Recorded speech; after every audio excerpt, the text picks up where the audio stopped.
Yo, what's going on? It is Vikings at home Zoom time with yours truly, Paul Allen, and the analyst for the Vikings Radio Network, Pete Bercich. His first year calling games on KFAN was 2007, but a couple of years before that, he was a linebackers coach for Mike Tice's Minnesota Vikings. So eventually we'll get to the fact the Vikings have a Christmas Day game. It is at New Orleans, second to last game of the season, and what goes into that. But first, Mr. Analyst, how are you? And overall, what do you think of the regular season schedule? Personally, I'm doing great. I'm so excited for football this year. As far as the schedule goes, it's about what we expected, playing a lot of the tough teams, playing Seattle on the road. It's just kind of funny how some of these, playing New Orleans on the road, just some of these games continue to pop up. I do like, however, Paul, and we'll get into this, the number of home games, though, in the second half of the season. I think that's key. I think that's going to be huge. I think and two of those teams that are coming in late are going to be good ones. So it's going to be – I think it stacks up pretty well for the Vikings. So let's hit on one preseason game quickly. At Cleveland, the ever-important third preseason game. Okay, there's Baker Mayfield and Odell Beckham Jr. and, the players they drafted and everything, but it's also former Vikings offensive coordinator Kevin Stefanski. Now, it's the preseason, but how dead set do you think Stefanski will be to try to beat Zimmer, beat the Vikings, and put on a good show for, people with whom he worked for 15 years? Yeah, I think it's going to be more important than normal. Let's just put it that way. These teams with new head coaches are going to be much more hard-pressed in training camp and into the season because they haven't had as much time one-on-one, face-to-face with their players. And for Stefanski, yes, there's the Zimmer factor. There's a number of different factors. He'll do whatever he has to do to get his team ready. And I think if it means playing the starters through 3 quarters into 4, be ready for that because he's going to do whatever it takes. You got to get that good feeling. If you're a new coach in a team, in a town and a team that's hasn't done well over the past, 5-10 years, you're going to want to get a good feeling like things have changed, things are better. And he'll do whatever it takes in the preseason to get that going. Well, with Green Bay as the regular season and home opener, U.S. Bank Stadium, September 13th, of course, that's Hall of Famer to be Aaron Rodgers. And if you look at the preseason, okay, you get Houston game 1. What are you going to get? Deshaun Watson for half of a quarter. Yeah. Then rookie Joe Burrow, who's undoubtedly going to be very good, but he's a rookie. Then Baker Mayfield in the third game. Zero chance you see Russell Wilson in the fourth preseason game. So with some youth defensively for the Vikings, specifically in the secondary. Yes. Baptism by fire week 1, right, against A-Raj? Absolutely right, Paul. I think the defensive line will have some athletes that they're going to have to chase around. But Deshaun Watson is really the only of that group, the really established playoff candidate type quarterback that they're going to see. Now, the advantage, though, is when you go into training camp, your first opponent, your first regular season opponent, that's what it's all about. From meeting number 1, it's going to be beat Green Bay. So the Vikings will have more time to get ready than they normally do to play Green Bay and Aaron Rodgers. But for the younger secondary, probably having at least 1, maybe 2 rookies that are going to contribute greatly. You talk about baptism under fire. Thank goodness it's a home game. I mean, I know that your first home game, your head's spinning, you're just trying to take it all in, and then you got to go against, a future Hall of Famer. So now we'll see how that turns out. I'm interested to see how they use A.J. Dillon, the big tailback, if they're going to just try to pound the rock. Doubt it. Rodgers is going to be the guy to stop. And so disguise and all those things are so important whenever you play Aaron Rodgers. And with the younger group, it's going to be tough to do. So thank God it's a home game. Now, Peter, 3 of the first 5 are on the road. And the reason I bring that up is not only do you start with Aaron Rodgers, but then you have 3 AFC South teams. 2 of the games are on the road. And obviously, we've had a truncated offseason when it comes to organized team activities, rookie camp, and stuff like that. So 3 of the first 5 on the road. What do you think are some keys to handling that?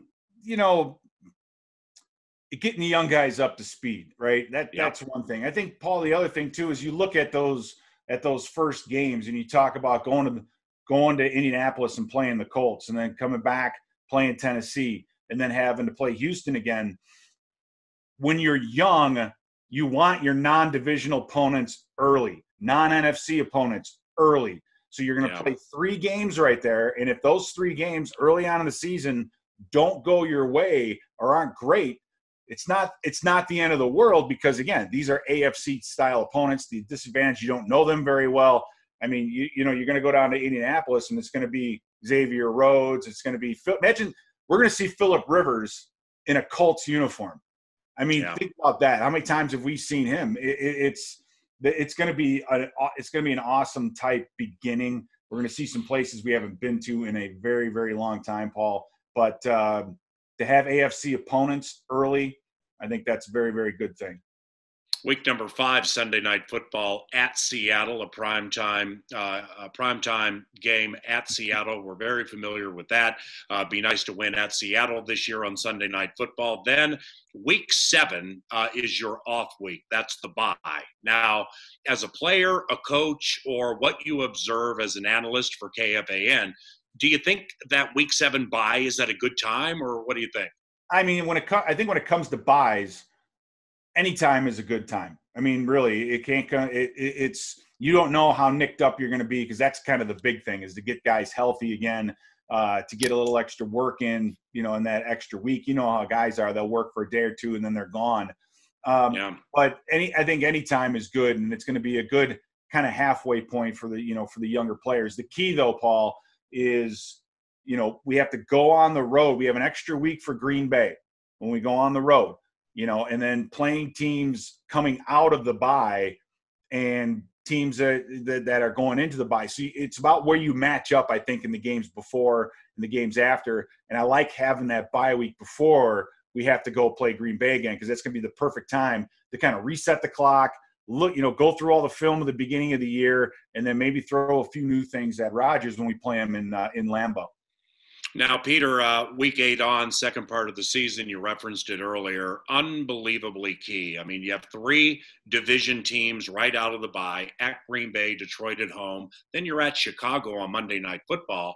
But from week 8 to week 15, Peter, 5 of 8 games at home, including 3 consecutive weeks 11 to 13. That is where you make the hay right there. Absolutely. And then, you know, you look at those 3 teams, you're looking at, Dallas, who, you know, is going to be tough. You know, we got them on the road last year, right? But, you know, that team, that dog and pony show isn't what it is, I think, on the road as it is at home. Obviously, it's just a better environment for us. Then you play Carolina. Now, Carolina is a sneaky talented team. Christian McCaffrey, led by Teddy Bridgewater. Right, that's another big thing there. I mean, I know the fans are gonna just welcome him back, Minnesota style, but you're not super familiar with those teams. And then you have Jacksonville at home, who hopefully by this time of the year will, have cooled off enough.